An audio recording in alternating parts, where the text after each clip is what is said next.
ভাইরে, মানুষকে একটু বেশি সূচক দিলে যে মাথায় উঠে পড়ে সেটার প্রমাণ দিয়েছেন যমুনা টেলিভিশনের এই উপস্থাপিকা। আন্দোলনের সময় তারা অনেক ভালো নিউজ করেছিল, তাই স্টুডেন্টরা তাদের মাথায় তুলে নাচছিল, এমনি তাদেরকে পোলাপান জমাও দিচ্ছিল। আপনারা তো তাকে কুকিং উপস্থাপিকা নামে চিনেন, তাই না? যিনি যমুনা টেলিভিশনের একটা শো উপস্থাপনা করেন, সেখানে সে সবাইকে জাস্ট কুক করে ছেড়ে দেন। এজন্য তাকে অনেকে কুকিং আপা হিসেবেও চিনেন। তিনি সর্বপ্রথম আন্দোলনের সময় মুগ্ধর ব্যাপারে কথা বলে সামনে আসেন, তারপর সামনে আসেন আয়নাঘর ও হাওয়া ভবন নিয়ে কথা বলে রীতিমতো সবাইকে রান্না করে ছেড়ে দিয়েছেন। আর এখন সমন্বয়ক হাসনাত আব্দুল্লাহকে লুঙ্গি ডান্স কোন সিনেমার গান প্রশ্ন করে কুক করতে গিয়ে নিজেই কুক হয়ে যাচ্ছেন। তিনি এখন খুব নিরপেক্ষ থাকার চেষ্টা করতেছেন। শোটা দেখে মনে হচ্ছিল কুকিং আপার রান্না করার অনেক তাড়া ছিল, তাই সে খুব করে চেষ্টা করছিল উত্তর তাড়াতাড়ি নেওয়ার জন্য। ছেলেটাকে বারবার প্রশ্ন করেই যাচ্ছিলেন, উত্তর যেন শর্ট করে যা প্রশ্ন করেছেন সেটার উত্তর দেওয়ার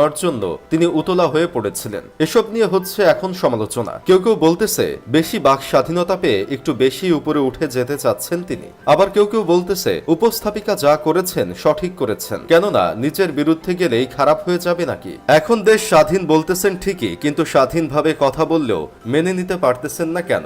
দেখেন ভাই, স্বাধীন দেশে কথা বলা যাবে, কেউ তো আর নিষেধ করে নাই। তাই বলে উপস্থাপিকা কিভাবে পরীক্ষার হলে গার্ড দেওয়া স্যারের মতো আচরণ করবে? তার অতীতের উপস্থাপনাও তো আমরা দেখেছি ভাই। প্রতিটা নেতাকে যতটা তেল মেরে এসেছেন তিনি, ততটা তেল হয়তো কখনো কেউ রান্না করার সময়ও দেন নাই। তাহলে তিনি গত 16 বছর কোনো কথা না বলে তেলবাজি করে নরম ভাবে কথা বলে আসছিলেন কেন? তিনি সাবেক আইনমন্ত্রীর একটা ইন্টারভিউ নিচ্ছিলেন, সেখানে সে এতটা সাধুভাবে প্রশ্ন করছিলেন যেন কেউ প্রশ্ন করলেই তাকে মারবে। তিনি ভয়ে ভয়ে কথা বলতেছেন, প্রশ্ন করছিলেন না ঠিকভাবে, শুধু জানতে চাচ্ছিলেন। পরে তো বলেই ফেললেন সাবেক আইনমন্ত্রী যেন নিজের মতো বলেন। এতদিন স্বৈরাচারের শাসন হয়ে এখন 10 দিনের ভিতরেই এক একজন বাঘ হয়ে গেছেন, ভাবতেই তো অবাক লাগে। এখন এই 2 দিনের অপরাধে চিল্লায়া প্রশ্ন করতে পারেন, গত 16 বছরে যে আপনার চোখের সামনে দিয়ে এত টাকা পাচার হচ্ছিল তখন কিছুই বলেন নাই কেন? তার সাথেই তো তেল মেরে চলেছেন এতদিন। তবে আমি বলছি না যে স্বাধীন দেশে কেউ দোষ করলে সেটা আপনি বলতে পারবেন না,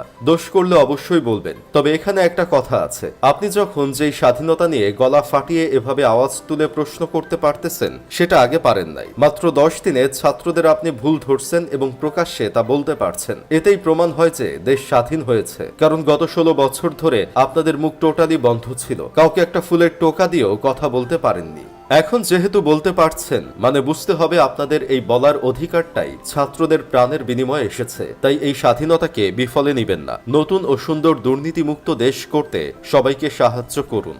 আবার কিছু আফসোস লীগের মানুষ বের হয়ে গেছে, যারা কিছু হইলেই বলে বেড়ায় এমন স্বাধীনতা কি আমরা চেয়েছিলাম? আপনি কেমন স্বাধীনতা চেয়েছিলেন তা জানতে কেউ আগ্রহী নয়। আগে তো পা চাটতেন, এখন আবেগ চাটতেছেন। সো এসব ভণ্ডামি থেকে বের হয়ে আসেন। যাই হোক, শেষমেশ আমি গোলাম হোসেন একটা কাজের কথা কই, এখন যেভাবে কথা বলার সুযোগ পাচ্ছেন, সামনেও যেন দুর্নীতির বিরুদ্ধে এভাবেই কথা বলতে পারেন, সেই দিকে খেয়াল রাখবেন। আবার যেন পরবর্তীতে চুপসা বেলুন না হয়ে যান। এই আওয়াজটা অনেক থেকে তোলা দরকার ছিল আপনাদের।